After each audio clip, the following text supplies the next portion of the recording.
Welcome back, everybody, and thank you for being patient with us during our break. We are going to jump right into our next session, which is going to be the Forest County Potawatomi Community Energy Journey, Efficiency and Deployment. And presenting this session is Sarah Drescher. She is the in-house environmental and energy attorney working out of the tribe's Milwaukee office. Drescher's energy-related work for the tribe includes a range of issues related to the tribe's green energy initiatives, including development of green energy, implementing green energy projects, and commenting on energy policy. Drescher is involved in the tribe's Class 1 air programs and all other matters related to the tribe's environmental and energy programs. Prior to joining the Forest County Potawatomi Community Legal Department, Drescher worked in the Milwaukee offices of two national law firms representing a variety of clients in the areas of environmental and energy law. She has a BA and a Juris Doctor from Marquette University and is completing her dissertation for her PhD from the University of Wisconsin, Madison Nelson Institute for Environmental Studies. So welcome, Sarah. Hi. Good morning, everybody. I don't know if you can hear me. I feel like my computer is freezing.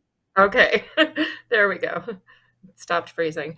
I appreciate everybody's time this morning. I think that there are probably some people who have seen some of this presentation previously. I'm going to talk through where the Potawatomi has been, how it got to that point, and maybe some next steps for the tribe as well. So next slide, please.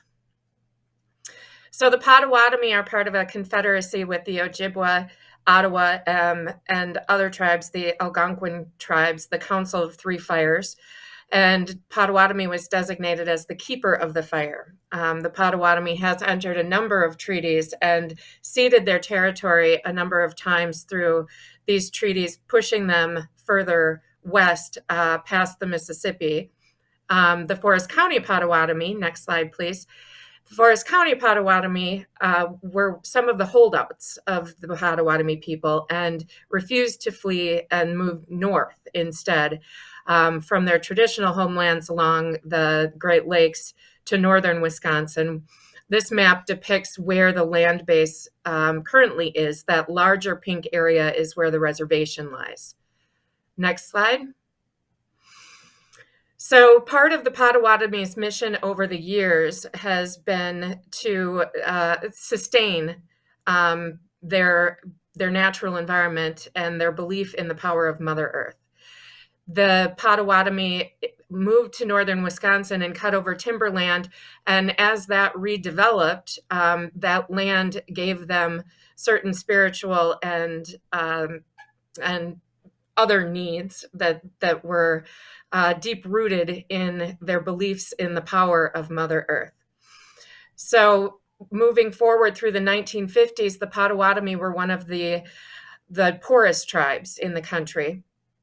But they were recognizing that some of the changes in the environment were having significant impacts on their resources. Next slide. And so they started tracking some things independent of some of the studies that have been done throughout the greater community. Global warming, they've done a good job of tracking what happens in their Northwoods environment. And they have some significant concerns with some of the emerging issues with respect to global warming, and pushed significantly for Class 1 air read designation on the reservation, in part to protect against the Crandon mine. Next slide. So this is a timeline of some of their environmental initiative efforts.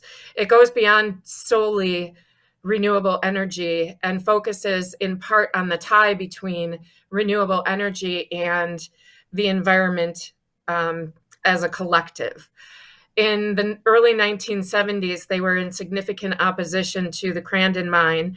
That mine would have had impacts on water drawdown, would have introduced some particulate matter into the environment that would have impacted air quality.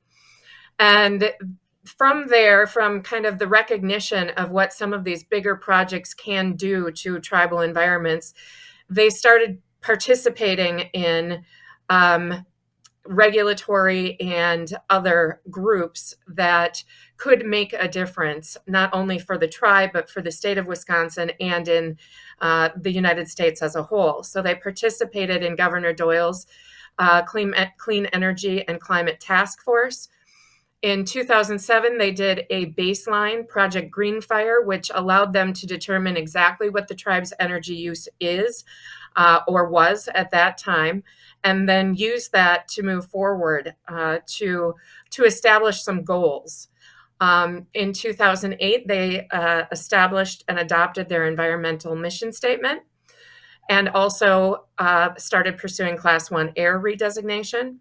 Currently, we are still pursuing some Clean Water Act designations to protect certain waterways near and on the reservation.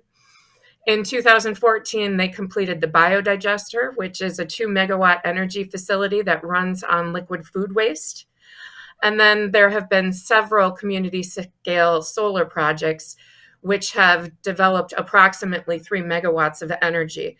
And we'll talk more in depth about the digester and the solar projects as we move through.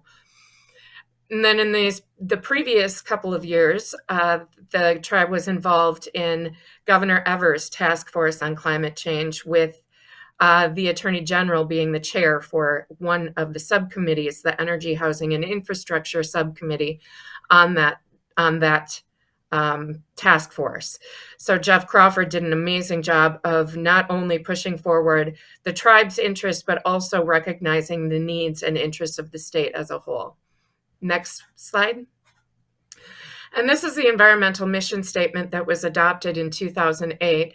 I'll let you take your time to read it. But the basis of this statement is that the tribe focuses their decision-making not only on the economic needs of the tribe or on the cultural needs of the tribe, but also on the environment, and uses this mission statement as a focus in making decisions for all of its projects.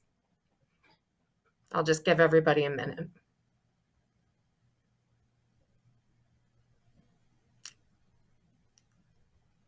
Next slide. So this mission statement was really key in pushing forward additional initiatives and helping the tribe to establish goals of energy independence through the use of only green renewable energy sources. So the tribe has a goal currently of self-supplying all of their energy needs through green energy. The tribe has, as I said, 3 megawatts of solar, 2 megawatts with the digester, and then also purchases renewable energy certificates to offset any of its traditional energy uses. Next slide.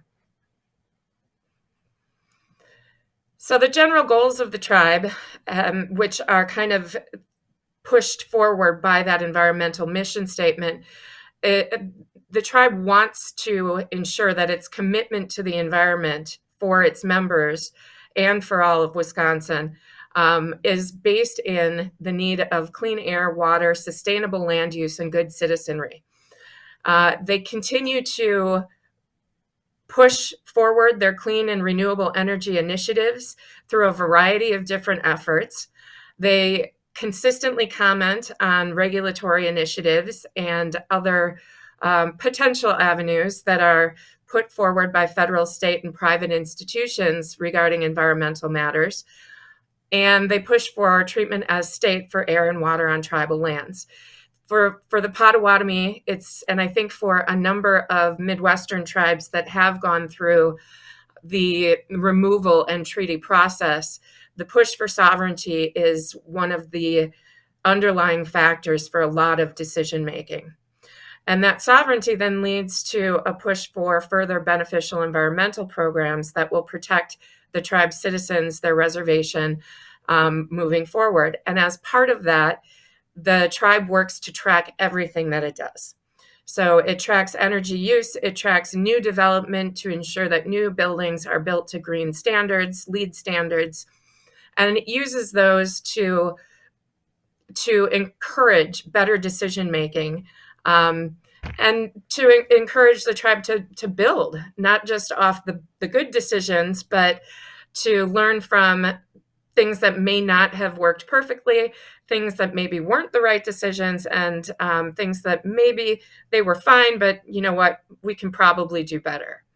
Next slide. So if we look a little bit at what has happened through the last century, we can see that the Earth is warming. And so this is a significant interest to the tribe. As the Earth warms, we have to pay closer attention to what that means, not only for the environment at the reservation, but for larger storm events and how that impacts the infrastructure in the area, whether or not energy infrastructure can sustain certain storm events. Next slide. Again, further evidence of the warming of the atmosphere. And we can also show that this recent warming is anthropogenic. So we are, in fact, people are producing this. Next slide. So the tribe starts to think through solutions, and there are mitigation options. Okay, how can we fix where we are right now and avoid catastrophic results? Or adaptation. Can we continue to remain where we are, knowing that change is inevitable, and adapt to those circumstances? Next slide. So with that as kind of the background, we start with a goal of knowing that we have to make changes, knowing that we have to either implement new programs to mitigate some of the changes in the environment, or new programs that are going to help the tribe adapt to some of those changes. And this is where our baseline came in. First, we wanted to make sure that we know our facilities, know what they're doing, know which facilities need updates, know where energy is being used maybe less efficiently than it could be. And we want to track that quarterly so that we have a sense of whether those uses, those efficiencies, inefficiencies, whether they change over quarters, whether they are consistent over years. Is it something that staff and tribal members are contributing to? Is it based on the weather? You know, how can we understand what that baseline tells us and what those numbers mean? And we want to make sure that we're engaging not just those of us that are working for the tribe, but also tribal membership, so that tribal membership not only understands why we're doing what we're doing, but how we can benefit them moving forward, and what the level of importance is for the short term, the long term, tribal members and the greater community at large. Engaging tribal membership on projects early has become one of the things that the FCPC is very adamant about. We want to make sure that we are engaging members and getting projects going that members support, so that we don't have lack of communication that may run into concerns down the road. We keep a motion resolution and key documents book so that we know exactly where we have been. I can look in that book and I can go back to some of the very earliest motions, some of the very earliest decision making, and know how it is that we got to the point we're at now. Know why we decided to go from one grant to another, why we decided to do a TEDC grant for a microgrid study, and why we decided not to do certain projects. We use that motion book and we use that timeline to ensure that we're staying on track and making decisions based on that are supported by work that we've already done and that will be integrative of that previous work, and also include some of the newer concerns, issues, and ideas that are being forwarded. And we also use that to encourage ourselves to be prepared when it comes to providing grant applications for new projects, and when it comes to thinking through new projects or integrating new components of existing projects. But we also use it to refine those objectives so that we know exactly what was expected in the past, what is expected currently, and whether or not we can point to avenues that may be coming of importance right now. So we're consistently looking back over everything, refining where we want to go through our previous experience. And then we also use some of these to encourage funding through unique opportunities. So if we have goals that may match with neighboring communities, is there a way that we can partner with those communities? Is there a way we can partner with the incumbent utilities? So by knowing exactly what we have done and knowing what it is that we're looking for through our objectives, we can look at funding and other partners to increase our opportunities. Next slide. Part of our process was a significant amount of planning. We had several grants over the course of, I would say, 10 years, a block grant that allowed the tribe to do a significant amount of planning.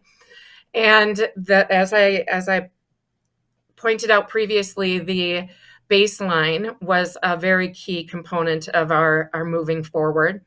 So starting in the early 2000s with the baseline, the council directed the Attorney General's office to do that baseline and then to move that baseline forward on a quarterly basis. And at the same time, the environmental mission statement was drafted and adopted. Next slide. And then going further, the council directed the legal department to identify specific renewable energy opportunities, which was the start of the process for the digester, for certain other projects that we still have interest in, maybe currently shelved, but are always available to be dusted off. And another motion to direct consultants to pursue those site assessments and opportunities. Next slide.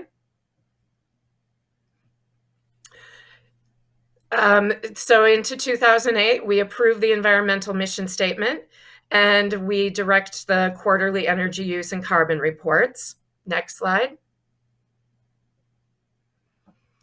And then into 2009, we made the decision to become part of the EPA's Green Power Partnership.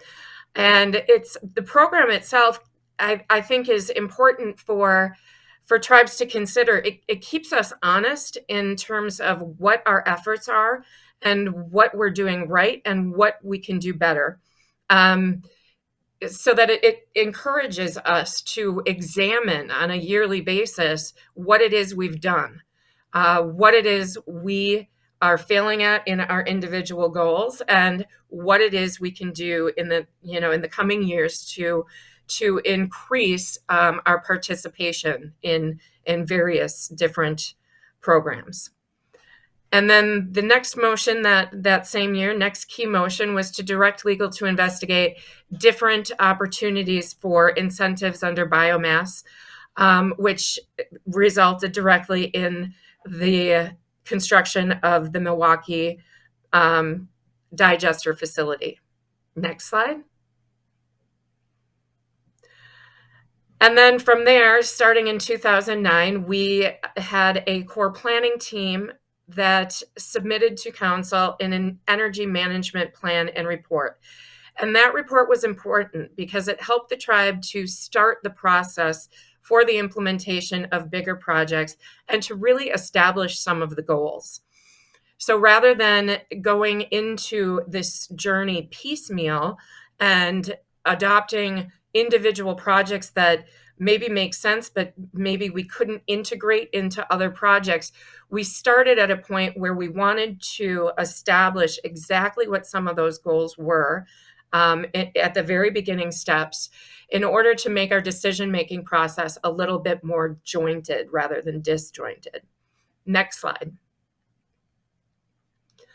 And then further, we have several key motions that direct the tribe specifically to buy fleet cars that are hybrid, develop energy strategic plans, develop a climate change adaptation plan, and other significant efforts. Next slide. We have a motion that requires all new construction to be LEED developed, constructed to LEED standards, and a motion to require that planning for all new buildings use and consider green energy. So each individual building has to consider how the energy use will occur prior to construction, and then both how the green energy can be implemented before we even start to consider how the building itself will be constructed. So it focuses green energy at the very beginning of the process. Next slide. And then we move into the 2017s, and there is a motion to require that green energy feasibility be considered at the planning stage. And this was kind of a backup motion to the previous motion. We wanted to make sure we had several buildings kind of in the hopper already in 2017, and there was a little bit of pushback from certain groups within tribal government that we're a little far along in the process to implement this now. So council kind of reiterated with this motion the importance of including green energy. Next slide. So in the integrated process for the tribe really began in 2012 with the due diligence process. That due diligence process has since been upgraded, redrafted. But in 2012, the tribe said, if we're going to consider green energy, we need to understand various factors that go along with it. We need to understand the economics, certainly. We also need to understand the offsets. We need to understand how it works in the regulatory framework that we are working within. But we also want to ensure that we're doing this because we're planning for future generations. We've talked a little bit about the tribe's fight for clean air and water, but all of these different aspects are part of an integrated process that encourages the tribe to think through how all of these elements interact together. Next slide.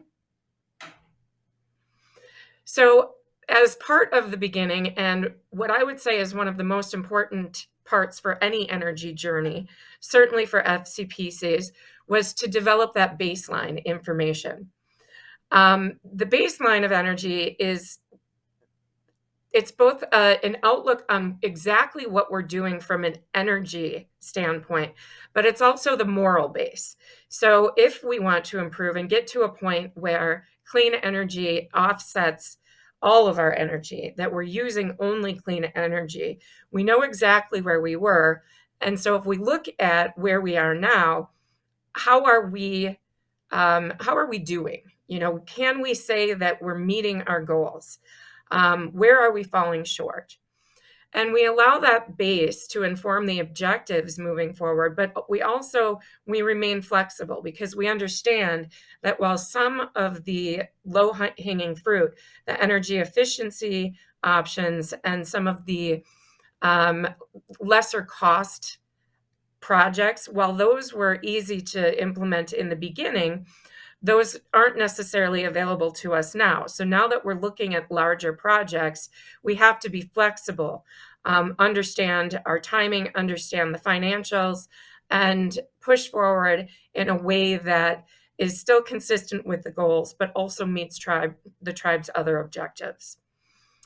And tribal governments are fluid. So there are often times where we have a change in council, or with COVID, I think all tribes faced significant financial constraints. So keeping in mind that fluidity may impact what your immediate goals are, you can still focus your plans for a year down the road, or consider, how can I do this now, at least to get the project moving, but maybe I won't have the full funding for another year. And so we've tried to be a little bit more flexible than we have been in past projects, moving forward with some of the more recent constraints. Next slide. So again, Project Greenfire established that base and established the energy mission statement. And then that audit was used to identify the immediate 100 facilities improvements and to identify the need for the tribe to purchase those RECs to offset the non-green energy that it's using from traditional sources. But then Project Greenfire also pushed us forward to do resource assessments for larger scale projects. So that baseline was really important to starting this journey. Next slide. So the 2007 baseline, at that time, it was approximately 31 million kilowatt hours. The tribe wasn't producing any of its own energy.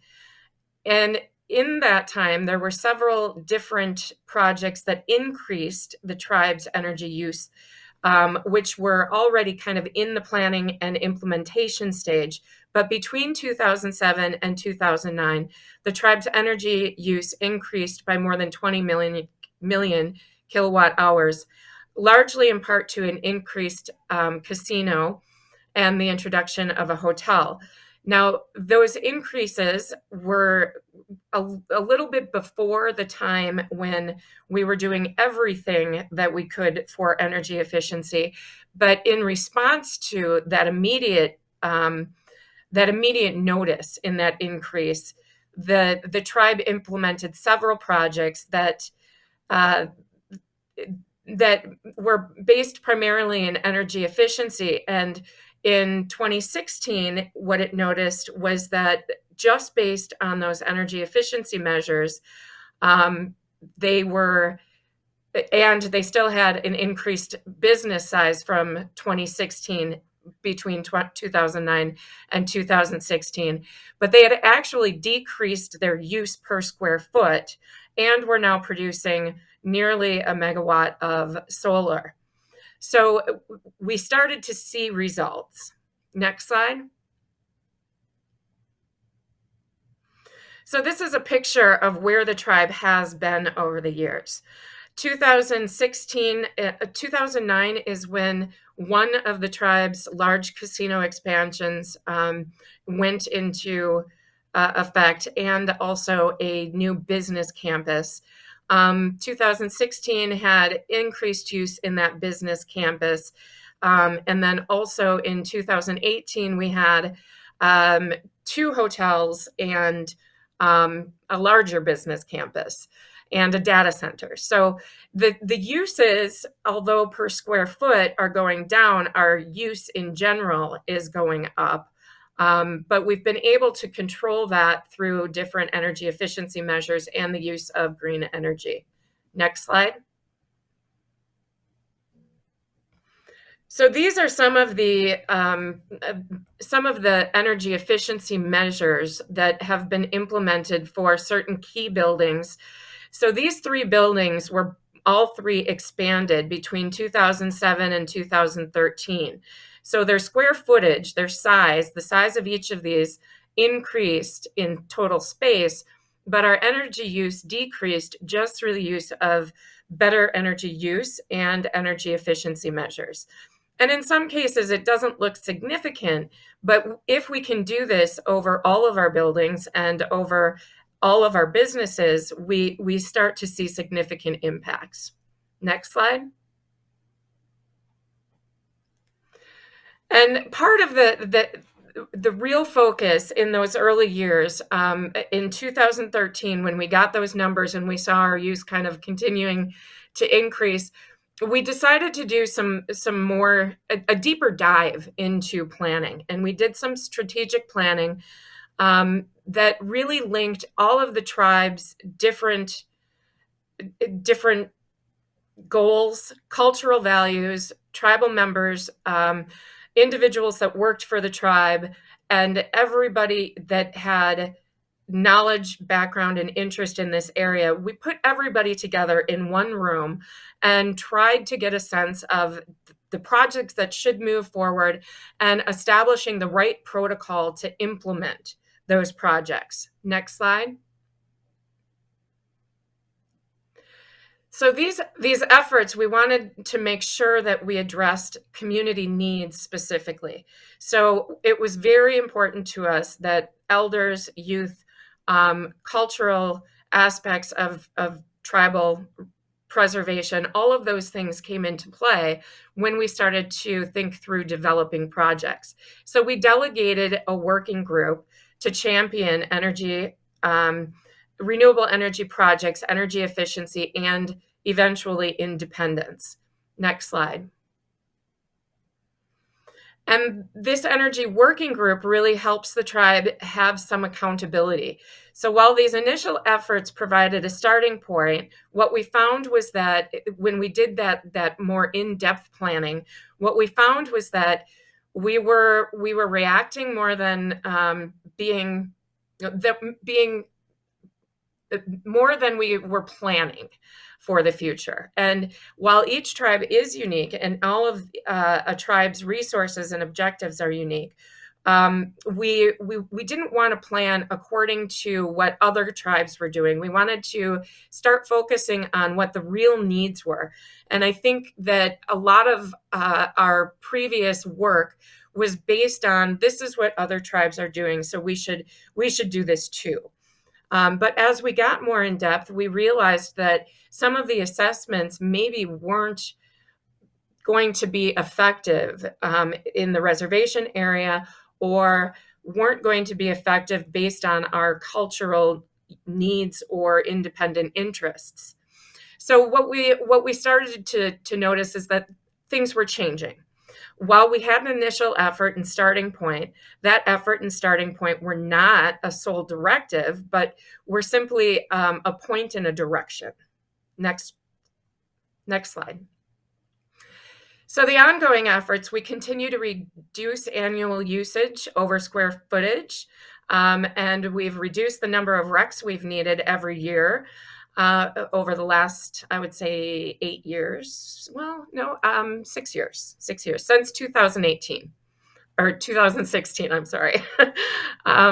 We've conducted carbon sequestration studies, a home energy audit program, and we've developed a cost share program for implementing some of the home energy audit findings. Next slide. We have re-upped on the energy strategic plan. And while we had that initial plan, the strategic plan has been regrouped, remarketed, and rebranded several times. So whenever we go back to that plan, we recognize that there are specific goals related to clean energy, long-term sustainability. And within those goals, we've identified specific areas and people that can work to point to very specific tasks. So rather than looking at that plan as a monster effort, we try to look at it in small and manageable segments. Next slide. We continue to explore additional biomass projects. We have we do have the Biodigester in Milwaukee, but we've also done a lot of work looking at woody biomass in the Northwoods area. It's the reservation is located in Forest County, which is largely wooded. We have not identified the perfect project yet, but we believe that there is a way to make a project work there with the availability of feedstock, certainly. Currently, we're trying to develop an ancillary business that may be able to use some of the heat offset. Next slide. The home energy audit program, again, is ongoing. That project will be wrapping up this year, I believe, but it has helped homeowners perform very specific weatherization measures and things that aren't all of that mind blowing or earth shattering, but really do make a difference, especially for the residential sector. Next slide. We've performed a tribal utility study. The tribe, like a lot of other tribes, is interested in pushing forward its sovereignty. As has been pointed out in previous presentations, the incumbent utilities are chartered through the state, and they look at tribes as consumers, not as governments. And even as governments, there are limited ways to work within the incumbent system, and using a sovereignty method isn't always the only opportunity. So we did consider whether or not a tribal utility would be something that could help the tribe to further push sovereignty within its energy efforts. Next slide. Tribal utilities may help to meet energy independence goals, but they can be costly. You have to be in an area where you can use the wholesale rates and still come in under the retail rates with any contracting that you would do for billing or line safety issues. You also need to ensure that any of your wheeling charges are going to still fall under that retail rates. So in a state like Wisconsin, that margin can be a little bit less than in some other states where the retail rate is significantly higher than the wholesale rate. Next slide. But through all of these, what we've noticed is that even though we haven't implemented some of these things, the utility specifically, we continue to consider it. So we don't write it off. These opportunities they can change over time, and through continued analyses, better understanding, better planning and flexibility, we may be in a position a year or two from now where that makes more sense than it did 2 years from now or 2 years ago. But the informed studies are a very important starting point. It helps us to focus our efforts on better decision-making, grant writing, and ultimately will lead to project implementation and integration, which encompasses the right projects for the tribe. So feasibility studies get you to a certain point. They can't be shelved forever. But you can, even if they don't make sense, use them for renewed planning and consider them, years later when the situation changes. Next slide. So this is a picture of our newest development, the Rec Center building. And we're going to talk briefly about how this project was one of our newest kind of energy efficiency, clean energy goals. Next slide. With that project, we received a grant from DOE, and we went through a decision-making process where we considered a lot of different items, everything from increased insulation, better windows, a better roof, better underslab. We considered a number of different options, and we broke it down. This is just the simple breakdown, but we broke down these options based primarily on where we would save. So how are we saving energy which portions of this project should we implement to save not just money, but energy, more importantly. So this kind of gives a breakdown of our process when we're thinking through what the right decisions are. Next slide. And when that same decision making is kind of how we look at the larger projects. So as we do these studies, the tribal utility, the microgrid, the Carter biomass, they've all pushed toward something else. So we use that initial base. We consider all of those options like we did with that decision-making framework.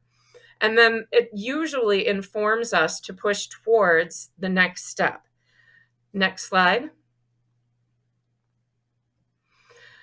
Oftentimes, the first step, and what we've found significantly, is that energy efficiency alone can make significant efforts. So we always start there. This is a historical building in the city of Milwaukee that we used a grant to get LEED certified. This building, as you can see, is hundreds of years old. Very, very, very decrepit. It was a very aged building, but we were able to go in and get LEED certification by doing a number of very good projects. Next slide. And then again, energy efficiency, we go through that same process at each individual facility. And this is just a decision-making framework for the projects that would make the most sense in terms of use reduction and cost savings for our larger casino. Next slide. And then from the energy efficiency in the planning stage, we start to implement actual projects. So we became a green energy producer in 2010 with a very small scale solar project. That was a project on an administration building. It didn't offset a ton of energy, but it helped us to understand exactly how these projects work, how to scale them, and how to develop the larger projects. In 2013, the biogas generator came online. And currently, we have nearly 2 megawatts of solar installed, with a third megawatt being completed this spring. So of the good news, of the tribe's meters with solar, approximately 2/3 of the combined building's needs are being served by solar. The load for those meters is approximately 3 million kilowatt hours annually, but we are producing just over 2 million kilowatts annually for those buildings. Next slide. This is our Carter solar installation. This installation is at the Reservation Casino. It supplies nearly 90% of the solar need or of the energy needs at Carter. We do not have battery storage tied into this. And the next step in Carter is to establish a microgrid that includes battery storage and certain backup capabilities. Next slide. So in the state of Wisconsin, currently the tribe is the third largest solar owner. That does not include, this slide is just slightly over. This slide is just a little old, but that does not include one of the newest installations in Wisconsin. There was a large installation that was put up just at the end of last year. But in all, 18 tribal buildings have solar. So we have saturated the majority of tribal buildings with what we can do. Next slide. And this just shows for our 2013, our very first community solar grant, what the simplified look looks like. So how much energy we saved in 2018 from these initial installations. Some of these numbers have changed a little bit. which is why I used 2018. We have increased the size at some of these locations, but what we found is that it's been very, very efficient. And while initial payback periods were looking to be around the 10-year mark, many of those payback periods ended up being closer to the 3 to 5 year mark. Next slide. And then again, this is our energy installations by year. So in 2013, we start with the digester, 2014, 15, 17, and then 19. So cumulative, we continue to grow what it is that we are trying to do. Next slide. But given that the tribe has an interest in self-producing 100% of its energy, we still have a lot of ways to go. Right now, we only have 4.5 million kilowatt hours, leaving the tribe with approximately 56 million kilowatt hours. So this is a long journey. In Wisconsin, we've got the reservation in an area with a lot of trees, and so there isn't a significant amount of green space where we can put ground mount installations, and we don't have a good regulatory system wherein we can rely on net metering to do a large scale system and then meter for several buildings. Next slide. This is our big picture right now. So I look at this every day and I think, okay, what's next? Next slide. We're going to talk briefly about our anaerobic biodigester. This is a 2 megawatt facility located right in Greater Milwaukee. It is in an urban environment, and it operates on liquid pumpable food waste. It generates revenue from a combination of tipping fees, heat sales, and electricity sold through a We Energies tariff. And the electricity we sell is approximately 2 times the wholesale rate. So it's a very good system. At the time that we started this project, We Energies was in a position where they were not meeting their renewable energy goals and needed to absorb renewable energy from other sources. Next slide. So we have the potential to create over 2 million kilowatt hours of energy each year. The very large cylindrical features in that picture are the digesters themselves. And then there are several holding tanks just to the right of that. And then the plant facility is right there as well. Next slide.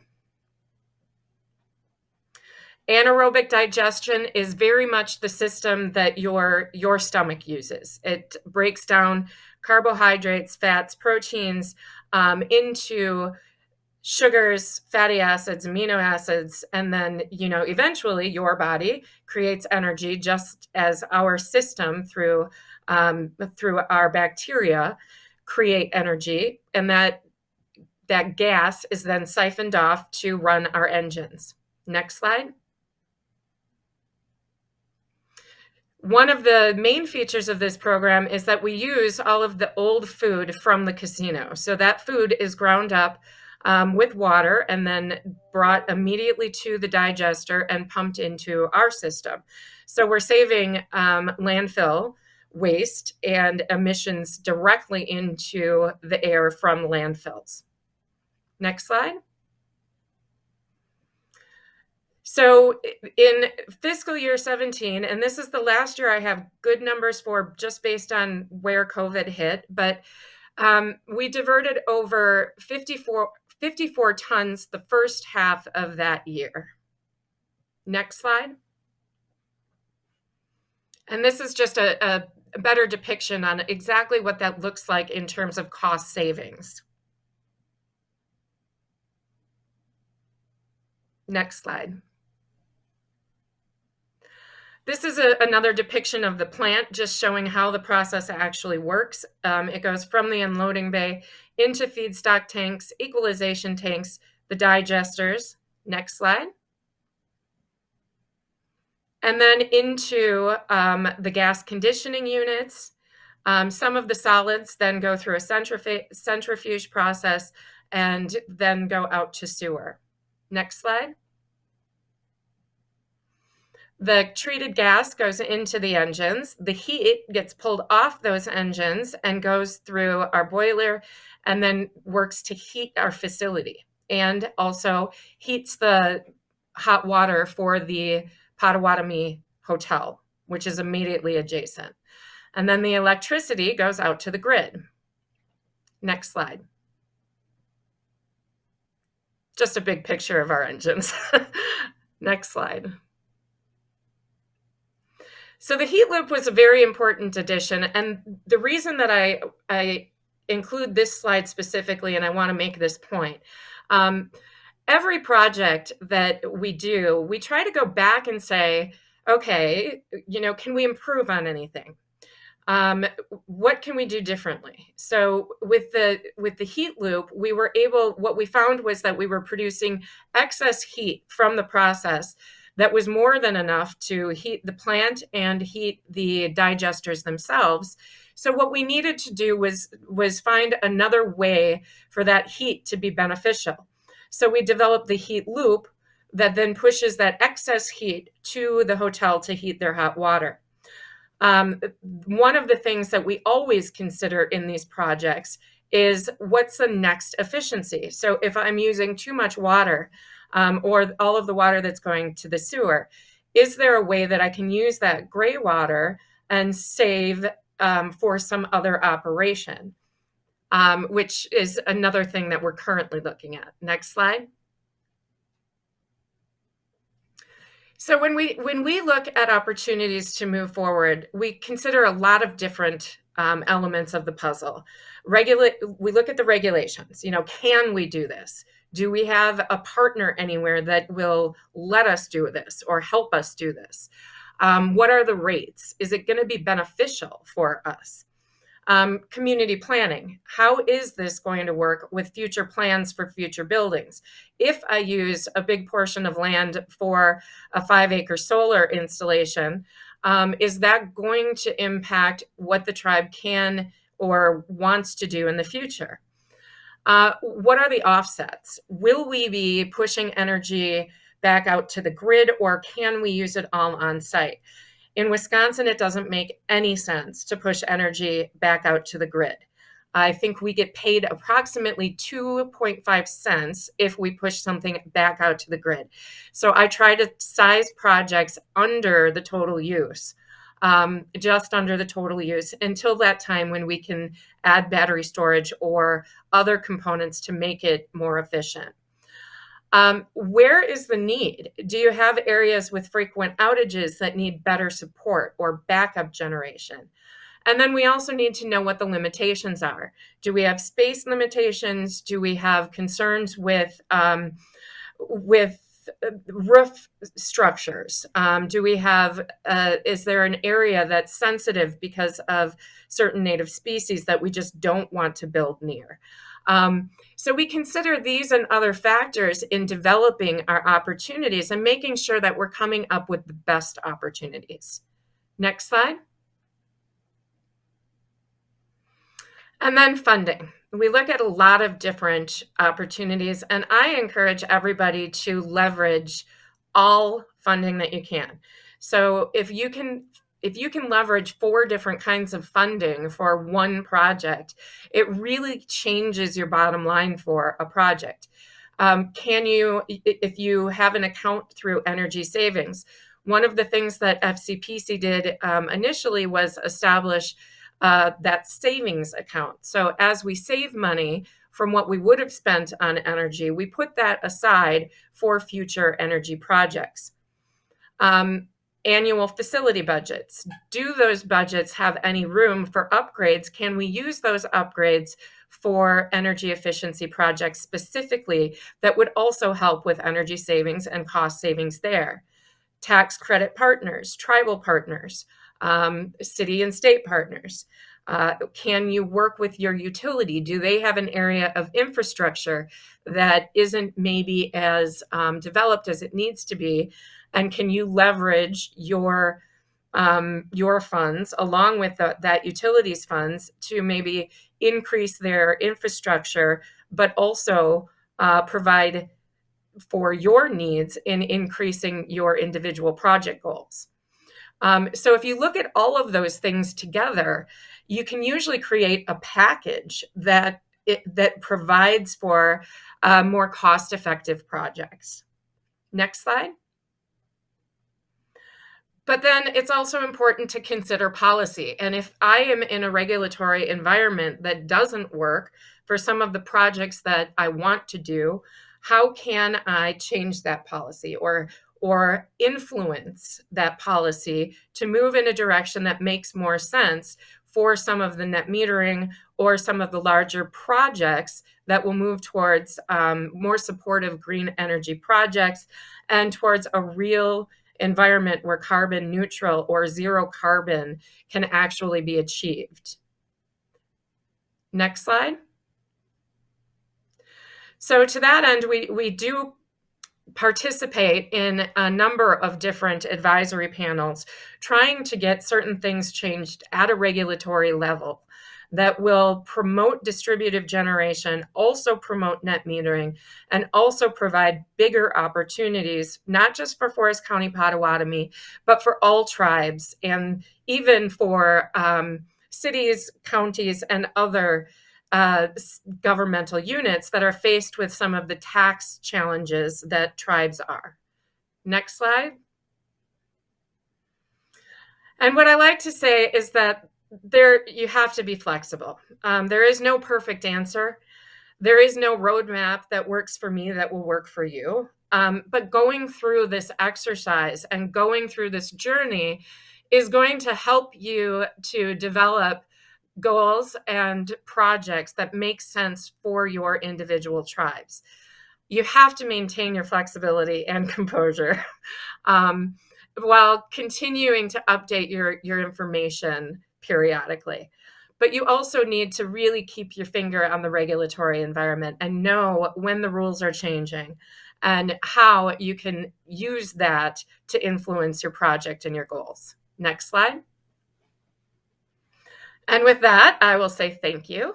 I believe that I may have come close to my actual hour. No, I think this presentation was amazing. Thank you so much for that, Sarah. And I do want to highlight a quick comment that we got in the chat from Dawn Howell, a member of our energy committee here at the Seminole Tribe of Florida. And she said, congrats on including forest carbon offsets, something that all forested tribes should consider for climate change participation and get financially rewarded for properly managing their lands, plus possibly creating a few local tribal jobs. So Absolutely. That was a very important thing for us. And I think that it's one of those areas that's often overlooked. I started that process in 2013. And it's important to consider exactly when you're going through this journey, you have to consider what your resources are, not just what you can do to implement change. Beautiful. Thank you so much for that. And we do have one question in the chat for you. It comes from Erin Lanham, and she says, once the gas is used by the engines, is there a waste product / emissions as a result? Very minimal emissions. We are a minor source, which we are consistently under every year. So the gas is cleaned and scrubbed in the gas conditioning unit. So what is going into the engines is very, very clean. It's cleaner than just about any other source that comes from. It's much cleaner than natural gas. It's cleaner than the gas that's coming straight out of landfills as methane. So it is cleaned and scrubbed to pretty particular standards. The only remaining product is a byproduct that is much like fertilizer. It looks just like dirt. So once the bugs eat all the value out of the waste food, we do end up with a black dirt-like product that we use as fertilizer. Wonderful. So we the Aaron says that is awesome. Thank you so much for your answer and your great presentation. And Oh, I sure. think Sarah, I think that brings us to the end of this session. Thank you everybody for joining us. Thank you, Sarah, again for a wonderful presentation. And I'm going to pass it off to Crystal, and she's going to see us into lunch.